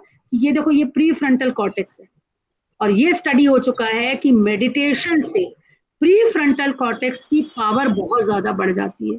तो प्री फ्रंटल कॉर्टेक्स का काम क्या है? इसमें संकल्प की शक्ति होती है, निर्णय की शक्ति होती है, प्रॉब्लम सॉल्विंग कैपेसिटी होती है, इसमें अवेयरनेस है, कंसंट्रेशन है, अटेंशन है, ध्यान देना, प्रॉब्लम सॉल्विंग। कोई आपको, हम अभी मैथमेटिक्स की प्रॉब्लम दे दें तो वो प्री फ्रंटल कॉर्टेक्स से ही आप सॉल्व करेंगे, यहाँ किसी क्षमता लगेगी, लर्निंग है, आप ग्रहण करने की क्षमता, ये सब यहाँ से होती है। तो जब प्री फ्रंटल कॉर्टेक्स में पावर बढ़ती है, यहाँ तक कि एमआरआई में देखा कि यहाँ पे ग्रे मैटर बढ़ जाता है, ये भी एमआरआई में स्टडी हुआ कि इसका ग्रे मैटर जो है बढ़ जाता है, इसकी पावर बढ़ जाती है, तो ये सब शक्तियां जो है बढ़ जाएंगी। तो मेडिटेशन करने से मानसिक पावर बढ़ जाएगी, और माँ करेगी तो बच्चे के अंदर जाएगा। तो आपको अगर इंटेलिजेंट बच्चा चाहिए तो मेडिटेशन करना है, और ये ध्यान करना है साथ में कि बच्चा मेरे साथ है। You have to be always aware, आपको ये बताना है उसको कि you have to be always aware कि बच्चा आपके साथ एसोसिएटेड है, और ये सारा इफेक्ट उसके प्री फ्रंटल कॉर्टेक्स में भी जा रहा है। अब दूसरी चीज है, ये एमाइगडाला होता है, देखिए दिख रहा है ब्लूइश कलर का, जहां मेरा एरो है, छोटा सा ये एमाइगडाला, ये नेगेटिव इमोशंस का सेंटर होता है। इसमें क्या होता है, हमारी सारे नेगेटिव इमोशंस जैसे भय है, स्ट्रेस है, एंजाइटी है, असुरक्षा की भावना है। जैसे कोविड में आप देख रहे थे कितनी नेगेटिव इमोशंस, हर समय कोरोना की बात कर रहे हैं, न्यूज देख रहे हैं तो कोरोना की डिस्कशन, तो कोरोना कितने केस आ गए, क्या हो रहा है, उसमें क्या हो गया, एमाइगडाला की एक्टिविटी बढ़ गई। अब क्या हुआ, आपने जब मेडिटेशन किया, चैंटिंग किया, उस कंडीशन में आपका एमाइगडाला सिकुड़ने लगता है, कम होता है, तो आपके नेगेटिव इमोशंस अपने आप कम होने लगेंगे। ना फियर होगा, ना स्ट्रेस होगी, ना एंजाइटी, ना डिप्रेशन, ना कोई पैनिक सिचुएशन। आप आराम से कोई प्रतिकूल परिस्थिति आ भी जाएगी तो आप आराम से धैर्य पूर्वक उसको डील करना सीख जाते हैं। फिर ये इंपॉर्टेंट ऑर्गन है हिप्पोकैम्पस, जिसपे बहुत स्टडीज हुई है। हिप्पोकैम्पस जो है लर्निंग और मेमोरी का सेंटर है, इसके भी आकार में वृद्धि हो जाती है मेडिटेशन और चैंटिंग से, और इसकी भी ग्रे मैटर में वृद्धि पाई गई है। और एक है हमारा सिंगुलेट कॉर्टेक्स, इसे कहते हैं सिंगुलेट कॉर्टेक्स, ये होता है हमारा वॉन्डरिंग माइंड। तो अगर एकाग्रता बढ़ानी है तो हमें मेडिटेशन करना है। हम देखते हैं जो रेगुलर मेडिटेशन करते हैं उसमें एकाग्रता कैसे बढ़ती है, सिंगुलेट कॉर्टेक्स का जो साइज है वो भी रिड्यूस होने लगता है। तो this is the scientific studies which are showing कि क्या इफेक्ट होता है मेडिटेशन का। Then coming to pranayama, pranayama के विषय में तो सोनाली दीदी आपको विस्तार से बता ही रही होंगी, है ना जी। तो पता ही है कि उसके बेनिफिट्स क्या हैं, पर उसमें सबसे इंपॉर्टेंट बात जो आपको याद रखनी है, प्राणायाम में तीन चीजों का कॉम्बिनेशन होना चाहिए। क्रिया आप कर रहे हैं, आपका भाव बहुत इंपॉर्टेंट है। आप भाव करिए कि प्राणों के बादल चारों तरफ लहरा रहे हैं, चारों तरफ प्राण तत्व बिखरा पड़ा है सफेद बादलों के रूप में। और फिर आपको अवेयरनेस के साथ चेतन अवस्था में, ये नहीं कि नींद आ रही है झपकी आ गई प्राणायाम करते करते, क्रिया करनी है, भाव होना चाहिए और साथ में यू शुड बी अवेयर। और ये प्राणायाम आपको लाभ करेगा, तब मिलकर के प्राणों की वृद्धि होती है। ठीक है, प्राणायाम में नहीं जाते हैं, आपको पता है कौन कौन से प्राणायाम गर्भवती माता को कराते हैं, बस साइंटिफिक बेनिफिट्स आपको बता देती हूँ मैं जल्दी से। अच्छा, एक बात क्लियर है ना, प्राण वायु अलग है और प्राणायाम अलग है। क्यों बताओगे क्या है प्राणायाम और प्राण वायु में अंतर? प्राण वायु तो मैम ऑक्सीजन है, जैसे हाँ, हम लोग ले रहे हैं, नॉर्मल ब्रीदिंग कर रहे हैं, ये प्राणायाम हो रही है। और प्राणायाम में ये होता है कि हम लोग ब्रीदिंग करते हैं, उसके बाद थोड़ा स्टे करते हैं, देन उसके बाद आउट करते हैं। हाँ, पर प्राण क्या है? प्राण ये कि हम अपने अंदर पॉजिटिविटी लेके जा रहे हैं, ये सोच के भावना करके, और जब निकालते हैं तो हमारे शरीर की सारी निगेटिविटी और सब कुछ बाहर निकल के जा रहा है। नहीं, ये ना मैम? ये तो ठीक है, ये तो क्रिया करी तुमने। जी प्राणायाम जो है प्राणों का आयाम, प्राणों की वृद्धि। प्राण क्या जी। है? हाँ हाँ, प्राण वो प्राण। तत्व है जिसके कारण आपकी आत्मा शरीर में रहती है। जिस दिन प्राण छोड़ देंगे, प्राण निकल गए, फिर क्या होता है? कुछ नहीं। शव हो गया ना। तो जी प्राण एक तरह का चैतन्य तत्व है, जैसे पंच तत्व होते हैं। जी हाँ पंच मैम। तत्व तो जड़ तत्व है, धरती जी आकाश वायु अग्नि और जल। उसी तरह से प्राण जो है वो चैतन्य तत्व है, वो लिविंग और नॉन लिविंग के बीच की चीज है एक तरह से, है ना। एनर्जी पैकेट्स के बीच में जो महापुरुष हैं, जो एलिवेटेड लोग होते हैं, वो उन्होंने उसको एनर्जी पैकेट्स के रूप में डिस्क्राइब किया, स्फुरलिंग, स्फुरलिंग के रूप में। तो अब हम तो नहीं उसको देख सकते, जो प्राणों के ज्ञाता होते हैं वो इसको देख सकते हैं, किस तरह से प्राण तत्व हमारे अंदर एंटर कर रहा है। एक क्लास आपकी, आप लोग के पास समय होगा तो एक प्राणिक हीलिंग की आपकी क्लास और करवा देंगे। जी मैम, वो, जरूर करवाइएगा, कल इला मैम का सुन के मुझे बहुत अच्छा लगा। हाँ, तो प्राणिक हीलिंग की एक क्लास करवा देंगे, आपको जोड़ जी देंगे। जी जी मैम आप जी। ऐसा करिएगा, वो जो योग वाली मैम है ना, जो मंडे टू फ्राइडे योग ले रही है, वो मैसेज आपको पता है कि नहीं, जो गर्भवती नहीं का मैम, योग वो होगा, मैसेज नहीं आया मुझे। हम भेज देंगे आपको। उस क्लास में जुड़ के, वो अर्चना वर्मा है, वो भी प्राणिक हीलर है। जी मैम, सुबह लेती हाँ, सुबह सुबह लेती लेती है। है, हाँ मॉर्निंग में लेती मैम। हाँ, तो उनसे क्लास रखवा देंगे एक दिन, इसी में रखवा देंगे, जो गर्भवतियों की क्लास चल रही है उसी में जी प्राणिक हीलिंग की क्लास रखवा देंगे, वो ज्वाइन कर लीजिएगा। तो मैम, वो जो बताती है कि छोटे छोटे छोटे छोटे जितने लिंक हुआ करिए जुगनू। जरूर मैम, शेयर करा करिए मैं उसे। ओके ओके, तो तुमको जोड़ देंगे उसी ग्रुप में। तो जी मैम, मातृ जोड़ पाठशाला में दीजिएगा। तुम जुड़ जाओ, तो उसी में सब मैसेज आते रहते हैं। जी ठीक जी है, मैम, जोड़ दीजिएगा। कल कानपुर ही की हम मातृ कहने वाले थे पाठशाला जब है आप ना। बोल रही थी, हाँ ठीक है, तो तो तभी हम उसमें वो कहने वाले थे बताती है कल। कि जैसे छोटे छोटे छोटे छोटे बिंदु जुगनू की तरह, उस तरह से प्राण को देखना चाहिए। या वाइट, एकदम वाइट तत्व अंदर जा रहा है हमारे शरीर में, वो प्राण है। समझ गए? तो ये भाव करना पड़ेगा, विजुलाइज करना पड़ेगा कि ये प्राण हमारे अंदर जा रहा है, तब वो प्राण जाता है। ऐसे नहीं कि हम बस क्रिया कर रहे हैं। इसीलिए मैंने तुमको इंपॉर्टेंस बताई है, क्रिया चेतना भावना तीनों के मिश्रण से प्राणायाम होएगा। फिर उसके रिजल्ट क्या होंगे, वो बात है कि ऑक्सीजनेशन, प्राणवायु में वृद्धि। ऑक्सीजन इज नॉट प्राण। ओके, प्राण वायु अलग है, प्राण तत्व अलग है। प्राणायाम करने का, देखो, प्राणायाम करने का सबसे बढ़िया उदाहरण गुरुदेव देते हैं कि जैसे आप नॉर्मल सांस लेते हैं, तो वो तो ऐसे है जैसे हम सड़क पे चल रहे हैं, कोई मुसाफिर है सड़क पे चल रहा है फिर रहा है, नॉर्मल, ठीक है। अब आपने क्या किया, प्राणायाम जब किया तब आपने क्या किया, उस मुसाफिर को एक सराय में टिका दिया। तो प्राण आए, वो आपके अंदर रुकेंगे, ठहरेंगे, और अंदर की गंदगी, जब अंदर कोई अच्छी चीज आएगी तो जगह खाली करनी पड़ेगी, तो गंदी चीजों को बाहर जाना पड़ेगा। ठीक है, तो आपके टॉक्सिन्स, आपके गलत विचार, आपकी नेगेटिविटी, वो सब बाहर जाएगी। तो breathe in positivity in, breathe out negativity out, breathe in positivity, ये ध्यान रखो। समझ गए? Breathe in positivity in, breathe out negativity out. Okay, तो ये है प्राण तत्व। जब इस तरह से भाव से आप प्राणायाम करते हैं या प्राण धारण करते हैं तो आपके अंदर रिजल्ट दिखाई देता है। ऐसे खाली सांस लेने से नहीं, इससे ऑक्सीजनेशन बेटर होता है, सर्कुलेशन बेटर होता है, इम्यूनिटी बेटर होती है। इसीलिए आजकल प्राणायाम करना नियमित बहुत जरूरी है। इससे पहले कि थर्ड वेव आए, आप 2 प्राणायाम जरूर करिए, नाड़ी शोधन प्राणायाम और प्राण आकर्षक प्राणायाम। डाइजेशन बेटर होता है, स्ट्रेस लेवल कम होते हैं, इवन हीमोग्लोबिन लेवल्स जो हैं वो बेटर हो जाएंगे अगर रेगुलर प्राणायाम किया जाएगा। तो आप सोचिए कि जो इस समय माहौल चल रहा है ना, उसमें दवाई के साथ साथ अगर ये क्रियाएं आप करेंगे तो आपकी इम्यूनिटी बहुत बढ़िया रहेगी और आप संक्रमण से बचे रहेंगे या बहुत हल्का संक्रमण होगा। ठीक है, यज्ञ की क्लास आपकी ऑलरेडी डिटेल में हो चुकी है, तो I will not go into this, लेकिन यज्ञ से बहुत लाभ मिलता है। वातावरण का परिष्कार तो हो ही रहा है, आपका शरीर का स्वास्थ्य अच्छा हो रहा है, मानसिक भावनात्मक स्वास्थ्य अच्छा हो रहा है, एक साथ सारा परिवार बैठ के यज्ञ करता है तो पारिवारिक सामंजस्य बढ़ता है, सेवा की भावना बढ़ती है। और अगर बड़े बड़े जब यज्ञ करते हैं हम लोग तो समाज में सहकारिता की, दान देने की प्रवृत्ति, सहयोग की प्रवृत्ति, community bonding, which is very very important. कल भी मैंने बात करी थी ना कि मनुष्य सामाजिक प्राणी है।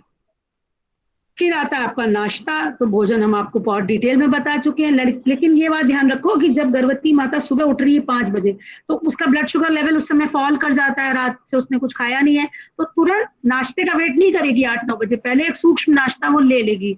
जैसे कुछ मुनक्का कह रही हूँ, मुनक्का तो रात में लेना चाहिए, उससे पेट साफ होता है।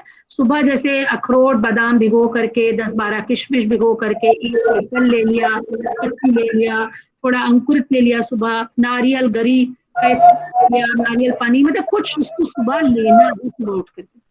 फिर नाश्ता हो गया, इसके बाद आता है मध्यकालीन दिनचर्या। ठीक है, तो मध्यकालीन में थोड़ा डल हो जाता है माहौल, भाई सुबह से कार्य करते करते माँ थक जाती है, इतना सारा हमने भी होमवर्क दे दिया उसको, तो इस समय गीत बजा करके वो अपने घर के कार्य करेगी और ये ऊर्जा से परिपूर्ण गीत हो रहे, उस समय इसको एक्स्ट्रा एनर्जी एनर्जी वाले गीत, ऊर्जा वाले। तो आप गीत का वो फोल्डर खोलेंगे ना तो उसमें प्रातःकालीन गीत हैं, मध्यकालीन गीत हैं, सायकालीन गीत हैं। तो मध्यकालीन गीत जो आप देखेंगे वो ऊर्जा वाले गीत होते हैं। ठीक है, फिर आपका भोजन दोपहर में तो आपको हम डिटेल में पूरा पढ़ा ही चुके हैं, न्यूट्रिशन की तो बहुत सारी क्लासेस हुई हैं। आपको ये याद है ना, संतुलित सात्विक संस्कार, खाली संतुलित से काम नहीं चलेगा। ठीक है, ये मैंने अभी आपको तो संस्कारिक भी होना चाहिए। हाँ, और कैसे संस्कारित करना है, संस्कारित कैसे करेंगे भोजन को, भाव और विचारों के द्वारा। बलि बस यज्ञ द्वारा मैम। Very good question. अगर आएगा प्राची तो बलि वैश्य यज्ञ लिखना होगा उसमें, और गायत्री मंत्र बोल के भोजन को अर्पण करके ईश्वर को, सारे स्टेप्स होंगे, ईमानदारी की कमाई से, श्रम की कमाई से तब भोजन संस्कारित होएगा। ठीक है, सारे पॉइंट्स याद रखो। फिर ध्यान, ठीक है, ध्यान हमने बता ही दिया, ये वाला कंसंट्रेशन मेडिटेशन, ये करीब 1:15 से 1:30 बजे के बीच में किया जाता है शांति कुंज की टाइम टेबल में, पर ये कभी भी कर सकती है माँ, जैसा टाइम मिले। और अगर ऑफिस वगैरह में है तो एक कैंडल रख ले अपने पर्स में, जरा सा अपना एक रिलैक्सिंग रूम में जाए, एक 15 मिनट नहीं कर सकते 5 ही मिनट कर ले, जितना समय हो। हर क्रिया को अपनी सुविधा अनुसार और पूरे श्रद्धा विश्वास से करना है, ये क्रिया समझ के नहीं करना है, तब रिजल्ट नहीं मिलेगा। बार बार इस बात को ध्यान रखिए, क्रिया नहीं करनी है, क्रिया के साथ जुड़ना है, भाव के साथ जुड़ना और बच्चे को जोड़ना है। तो आपको भी ये बात भावनात्मक रूप से उसे बतानी है। फिर ये आपने बताया विश्राम करेगी माँ, तो विश्राम में कई माएँ देखिए आपने काम खत्म किया और 2 घंटे के लिए सो गई, तो ये बच्चा इससे डल हो जाता है, बच्चा इससे आलसी बनेगा। आपको उसको बताना है कि आधा घंटे की 45 मिनट की नींद या काफी है दोपहर के लिए, है ना, जैसे हम कहते हैं आफ्टरनून नैप, उसको अपनी शक्ति को रिजुविनेट करने के लिए, पावर नैप जिसे कहते हैं, पावर गेन करने के लिए ये 30 मिनट से 45 मिनट की जो नींद है वो काफी है। उसके बाद उस समय को उसको इस्तेमाल करना है गर्भ संवाद के लिए, है ना। कल आपने देखा उन्होंने कितना अच्छा ध्यान के द्वारा संवाद करा दिया। जी मैम। बच्चे को कितना ज्यादा कनेक्टेड रखा। हाँ, संगीत में भी आपने देखा, आज आपकी क्लास में आपको बताया जाएगा प्रवचन, सत्संग का महत्व, सामाजिक कार्यों के माध्यम से संवाद।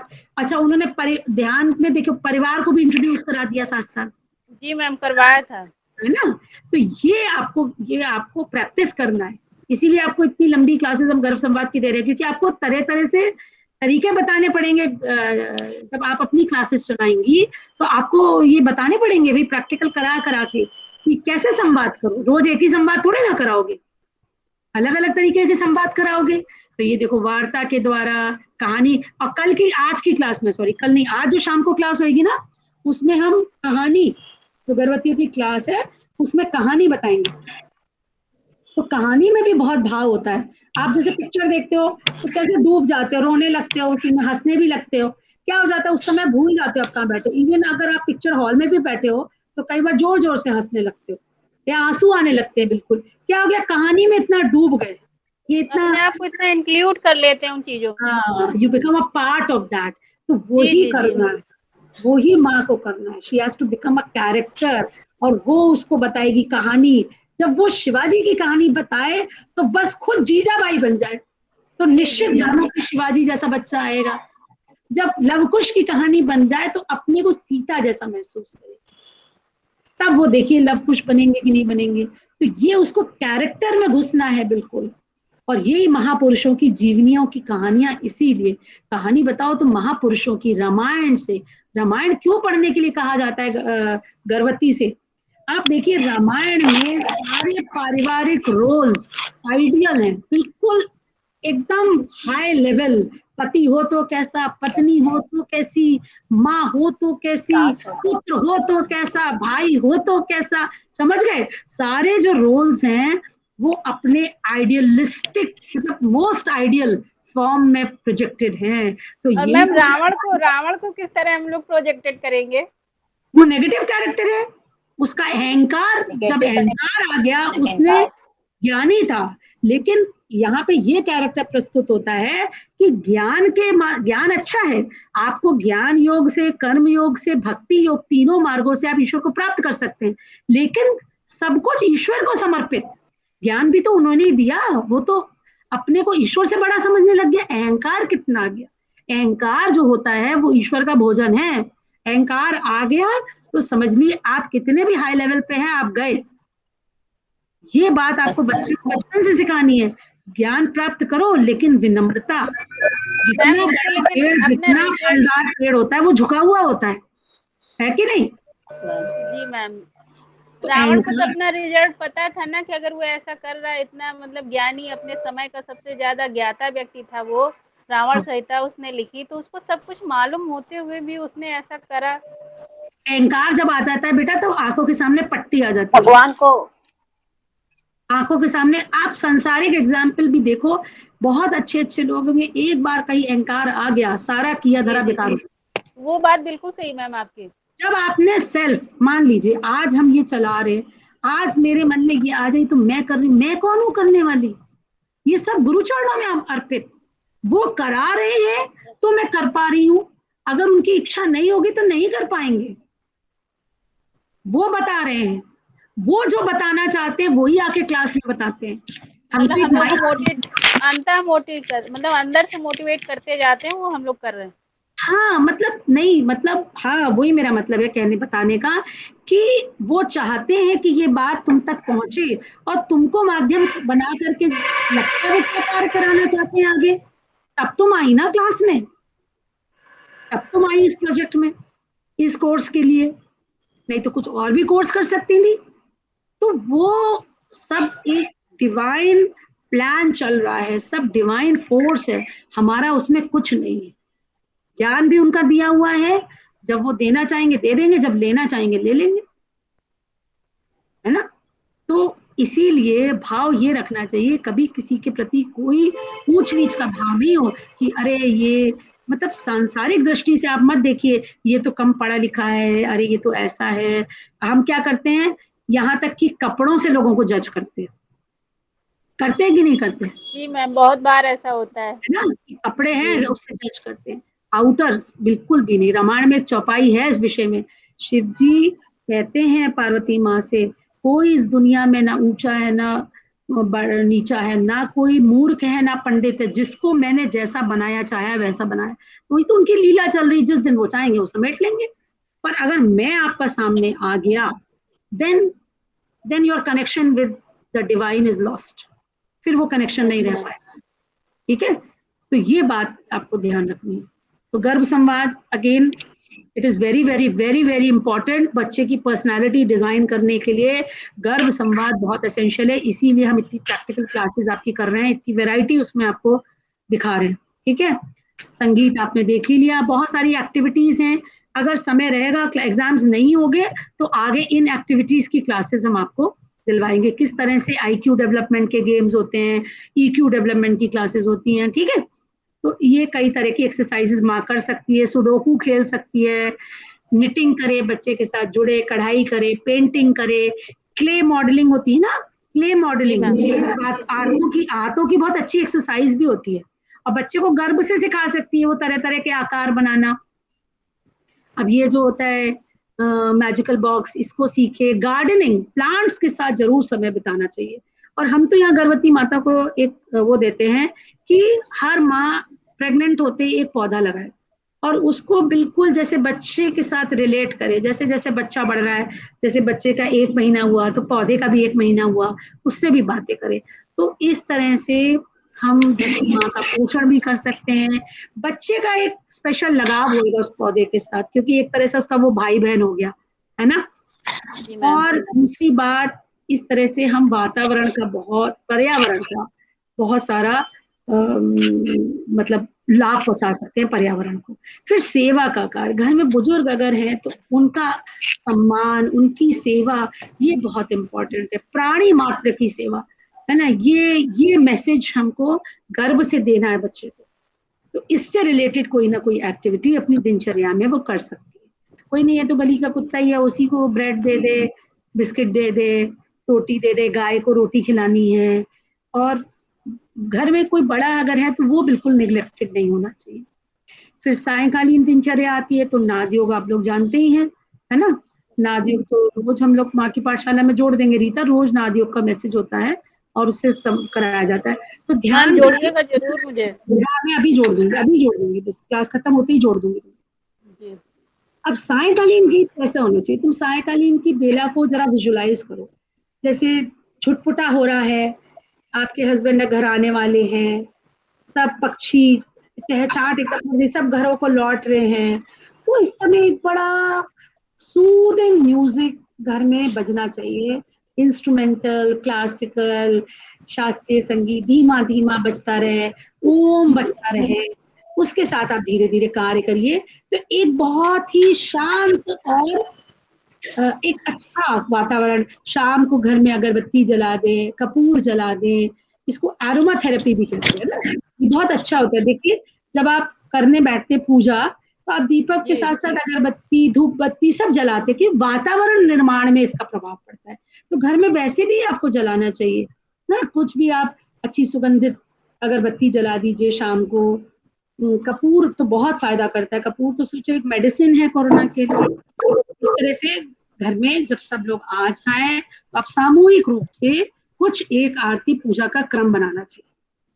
भोजन तो करना ही चाहिए शाम का सबको साथ में, सुबह सबका टाइम टेबल टाइट होता है, और साथ में एक कोई आरती करे या गायत्री चालीसा, हनुमान चालीसा, कुछ भी आप एक पूजा का क्रम साथ में करें। उससे क्या होता है, जब एक मंत्र में हमने बताया, मंत्र में वाइब्रेशंस हैं, एक फ्रीक्वेंसी के वाइब्रेशंस हैं। अब एक फ्रीक्वेंसी के वाइब्रेशंस जब सबके मन में चल रहे हैं तो सबका मन जुड़ने लगे। कल जब दीदी ने ध्यान कराया तो कैसे सब एकदम स्तब्ध हो गए, शांत हो गए, सब जुड़ गए, जबकि सब दूर दूर बैठे थे, कोई एक दूसरे से कनेक्टेड नहीं था सब, लेकिन फिर भी आपने कैसे सब एक दूसरे से जुड़ गए थे उस समय। 5 मिनट के लिए, खत्म होने के बाद भी सब शांत थे जी, आधा घंटे तक चलता रहा। ध्यान चला, मैं कह रही हूँ खत्म होने के बाद भी सब लोग 2-3 मिनट के लिए एकदम निशब्द हो गए। वो घर में वातावरण बनाने के लिए सबकी सामूहिकता इंपॉर्टेंट है, सामूहिकता की शक्ति थी वो, जो कल थी, जब 120 लोग जुड़े हुए हैं, 120 लोग इकट्ठे ध्यान कर रहे हैं अपनी अपनी जगह, तो सब जुड़ गए एक साथ। तो ये घर में होना चाहिए। अब घर में सब अपने अपने कमरे में अपना अपना मोबाइल लिए बैठे हुए हैं, पति आए वो टीवी के सामने बैठ गए, बच्चे अपने बैठे हुए हैं। एक कोई एक्टिविटी तो हम ऐसा करें जो सब लोग साथ में करें, तब तो हमारे वो परिवार कहलाएगा। अब कोई प्रॉब्लम भी आती है परिवार में तो वो एकजुट होकर के सॉल्व कर लेंगे, तो बनाओ साथ में। प्रॉब्लम भी आए तो क्या है, सब अपने अपनी मतभेद हैं तो कोई समस्या का समाधान नहीं मिलता। और वहीं आप जब देखेंगे जब सब एक साथ जुट करके बैठते हैं तो चुटकियों में प्रॉब्लम सॉल्व हो जाती है। तो ये सामूहिकता की भावना, सहकारिता की भावना, सहयोग की भावना सामूहिक क्रियाएं करने से आती है। तो कोई ना कोई एक्टिविटी हमारी परिवार के साथ में जरूर होनी चाहिए। फिर स्वाध्याय बहुत इंपॉर्टेंट है। स्वाध्याय की क्लास तो आपकी हुई थी ना? Yes ma'am. जी मैम, स्वाध्याय की क्लास हुई थी मैम। हुई थी ना? जी यस मैम, नीरू मैम ने लिया। हाँ। तो स्वाध्याय का महत्व इसलिए है कि स्वाध्याय भी एक तरह की साधना है। खाली मंत्र जो अपना मेडिटेशन करना ही नहीं, जब तक हम स्वाध्याय नहीं करते तब तक हमारा दृष्टिकोण बड़ा नहीं होता। हमको कई तरह के समाधान किताबों से मिलते हैं, कई तरह की गाइडेंस मिलती है, कई तरह की सोच हमारी जो है, कई चीजों में हमारी सोच संकीर्ण होती है, तो वो हमारा ब्रॉड आउटलुक डेवलप होता है। फिर कई तरह का ज्ञान हमको मिलता है। हमारा जो है एक तरह से एकांत में हम जब स्वाध्याय करते हैं तो हमको एकांत लगता ही नहीं, समय व्यतीत हो जाता है। और यहाँ पे हम ज्यादातर बताते हैं कि पति पत्नी मिल करके अगर स्वाध्याय करेंगे तो बच्चा उस एक्टिविटी में सम्मिलित होगा। और हर का अपना अपना पर्सपेक्टिव होता है, एक ही सेंटेंस को लोग 10 तरह से समझते हैं, तो जब उसका डिस्कशन होगा तो एक तीसरी बात निकल के आती है, नया पर्सपेक्टिव निकल के आता है, दृष्टिकोण बदलता है, आपकी नॉलेज बढ़ती है। ये सब इसके लिए जरूरी है कि स्वाध्याय किया जाए। और फिर इस तरह की पुस्तकें हम उनको देते हैं। तो ये 2 पुस्तकें बहुत इंपॉर्टेंट है, एक तो 3 बल्कि पहली 3 पुस्तकें, आओ बढ़े संस्कारवान पीढ़ी, हमारी भावी पीढ़ी और उसका नव निर्माण, और हमारे महान उत्तराधिकारी। और ये सब बच्चे के पोस्ट नेटल डेवलपमेंट में काम आती है जो बाद की पुस्तकें। ठीक है, तो ये पुस्तकें उनको बताएंगे। फिर आती रात्रि दिनचर्या। तो रात्रि में एक तो इम्पोर्टेंट ये है कि भोजन जो होता है वो सूर्यास्त से होना चाहिए। क्यों होना चाहिए?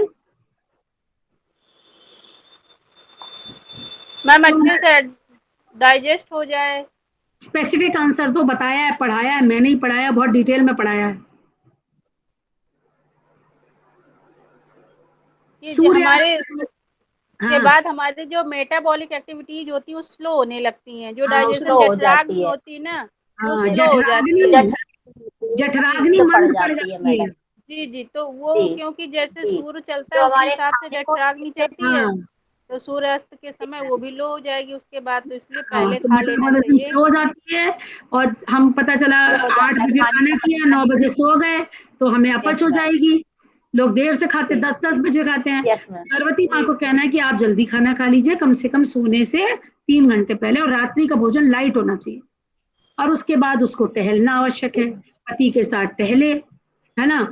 और टहलने के साथ साथ अपनी बातें शेयर करें। और जब बातें शेयर करें तो ये बात बहुत इंपॉर्टेंट है कि वो कभी ना भूले कि उसके साथ एक तीसरा व्यक्ति भी है।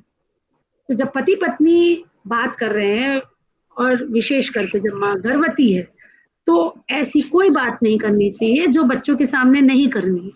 ठीक है, क्योंकि वो अंदर जो बैठा है वो सुन रहा है उसको, इस बात का विशेष ध्यान रखना है। तो वो इस तरह का संवाद करे जिसमें बच्चे को भी इंक्लूड किया जा सके। अपनी बातें तो शेयर करे, लेकिन भाषा का, विचारों का संयम रखना है उस समय। ठीक है, तो टहलना बहुत आवश्यक है, उससे भोजन पच जाता है। और ये थोड़ा सा एक उनको अपनी मी टाइम भी मिल जाता है, पति पत्नी को अपनी बातें एक दूसरे के साथ समय व्यतीत कर सकते हैं, जो कि बहुत इंपॉर्टेंट है। इस समय जो है पिता बच्चे से भी संवाद कर सकता है, टहलते टहलते बात करें कि देखो बेटा अब मैं इस समय आ गया हूँ, मैं तुम्हें ये सुनाता हूँ, वो सिखा सकता है उसको कुछ भी, इसको टाइम को यूज करें। उसके बाद आता है तत्वबोध की साधना। तो जितना इम्पोर्टेंट थी आत्मबोध की साधना, उतनी ही इम्पोर्टेंट है ये तत्वबोध की साधना। अगेन, जब हम पूरे जागृत अवस्था से पूरी निद्रा में जाते हैं, मतलब गहन निद्रा में जाते हैं, उसके बीच का एक समय होता है जब अगेन हमारी इलेक्ट्रिकल एक्टिविटी ब्रेन की थोड़ी लो पड़ती है, और उस समय ग्रहणशीलता फिर थोड़ी सी बढ़ती है। उस समय हम ईश्वर से क्षमा याचना करेंगे, बच्चे से क्षमा याचना करेंगे कि हमें माफ करो, आज हमने जो प्लान किया था उसमें थोड़ा थोड़ा हमसे भूल हो गई या हम ये नहीं कर पाए, तो डेफिनेटली कल मैं तुम्हारे लिए जरूर करूंगी। जैसे आज कहानी सुनाना भूल गई तो कल कहानी जरूर सुनाऊंगी, या आज मैं तुम्हारे लिए, मैंने सोचा था कि मैं तुम्हारे लिए ये वाला फल खाऊंगी पर वो आ नहीं पाया, तो कोई बात नहीं, मैं कल जरूर खाऊंगी। तुम्हारे हेल्थ के लिए ये बहुत इंपॉर्टेंट है कि मैं सेव खाऊं, तो मैं कल जरूर खाऊंगी। या कोई पर्टिकुलर गीत आपने उसको प्रॉमिस किया हो तो वो नहीं कर पाई, तो जो भी क्रिया में त्रुटि रह गई, व्यतिरेक रह गया, उसके लिए आप उसको क्षमा याचना करेंगे, ईश्वर से क्षमा याचना करेंगे। पर अंदर कोई भी गिल्ट नहीं होना चाहिए, गिल्ट नहीं होना चाहिए, कोई बात नहीं, नहीं हो पाया, नहीं हो पाया, कल हो जाएगा, इस भाव के साथ पूरी जो भी क्रिया नहीं किया, सभी विचारों को, सभी भावों को, सभी क्रियाओं को ईश्वर के चरणों में समर्पित करते हुए हम निद्रा की गोद में जाएंगे। सॉरी, क्षमा याचना कल करेंगे, कल के लिए नए संकल्प लेंगे, और बिल्कुल निश्चिंत भाव से फिर रात का सोने वाला गीत बजाएंगे। ठीक है, रात्रि शयन से पहले रात्रि शयन गीत, ये आपने देखा, शयन गीत। और ये इतना इंपॉर्टेंट है आगे की लाइफ के लिए, आप ट्रेन कर रहे हैं उसके सबकॉन्शियस ब्रेन को। आज आपको लगता है बच्चा हो गया 2 साल का, शयन गीत रोज सुनाते हैं, आज आपको लगता है कि आज आपको अपने कुछ फ्रेंड्स के साथ समय व्यतीत करना है, या आपके हस्बैंड के कुछ फ्रेंड्स आ रहे हैं, अब डिमांडिंग है, क्या किया आपने, 8 बजे गीत बजा दिया, बच्चा सो गया, अब आप अपना टाइम आराम से स्पेंड कर सकते हैं। ठीक है, तो ये ट्रेनिंग जो है वो माँ गर्भ से दे सकती है, ये आपको चूज करना है पहले से ही। शयन गीत आप एक लोरी चूज करके उसको गर्भ से सुनाना शुरू कर दीजिए। और वो वीडियो आपने देखा है ना, मैंने साइंस वाले में दिखाया है कितनी बार, कि वो बच्ची जो गीत सुनती है कितनी जल्दी पहचान जाती है, गर्भ में जो संगीत बच्चा सुनता है उसको तुरंत पहचान जाता है। ठीक है, तो ये आपको फिर बिल्कुल निश्चिंत भाव से, और सदा जो कल आपको ईला दीदी ने बताया, उठते समय सोते समय हमेशा एक मुस्कुराहट चेहरे पे रहनी चाहिए, एक सरलता का भाव, एक smile, learn always to be smiling. तो ये एक मिरर न्यूरॉन्स होते हैं, हम अगर फेक स्माइल भी करना सीखेंगे तो मिरर न्यूरॉन को मैसेज जाता है, धीरे धीरे हमारे चेहरे पे वो स्माइल परमानेंट हो जाती है। तो पहले आप प्रयास करिए, वो धीरे धीरे आपकी आदत बन जाएगी। तो ये आपको गर्भवती माँ को बताना है कि learn to be happy always, हमेशा स्माइलिंग, खुश खुश खुश प्रसन्न चित रहना, ये बहुत इंपॉर्टेंट है। ठीक है, तो अब इसमें हमने क्या क्या मैसेज दिया उसको, गर्भवती माँ को, हमने उसको साधना बताई, है ना, साधना मतलब नियमितता एक साधना है, जल्दी उठना एक साधना है, अच्छा भोजन लेना एक साधना है, ध्यान करना, जप करना, सब एक साधना है। ठीक है, स्वाध्याय, स्वाध्याय नियमित करना बताया उसको, स्वाध्याय करना परम धर्म है, तो स्वाध्याय की आदत से जोड़ा। संयम, संयम क्या कि मन तो उसका कर रहा है, मन को संयमित करना बताया ना, कि मन तो उसको कर रहा है सोने का, लेकिन उसको तो उठना है, तो ये संयम में आया। मन उसका कर रहा है आज मूवी देखने का, लेकिन नहीं, ये तो हमारे टाइम टेबल में नहीं है, या मूवी हम देखेंगे तो केवल वैसी जो कि हम बच्चे को दिखा सकते हैं, तो वैसी, तो ये संयम करना उसने सीखा। सेवा, सेवा की एक एक्टिविटी जरूर उसको लेनी है, घर में वो पति की सेवा करी, घर का कार्य जितने भी गृहिणियां करती है वो सेवा ही है, घर के लोगों के लिए भोजन बनाना, साफ सफाई करना, सबके समय का ध्यान रखना, सबकी जरूरतों का ध्यान रखना, ये सब सेवा ही है। तो इसको वो पूरे मनोयोग से, प्रसन्नता से जब करती है, तो ये चारों गुण बच्चे के अंदर ऑटोमेटिकली चले जाएंगे। अगर वो गर्भ धारण के समय ये सब कर रही है, तो आप सोचिए कि हम कितना अच्छा एक बच्चे का चरित्र हमने गढ़ दिया। छोटे छोटे सूत्र हैं केवल, और जरूरी नहीं है कि हर क्रिया को लंबा ही करना है, टाइम नहीं है 10 मिनट ध्यान करेगी, टाइम नहीं है 10 मिनट जप करेगी।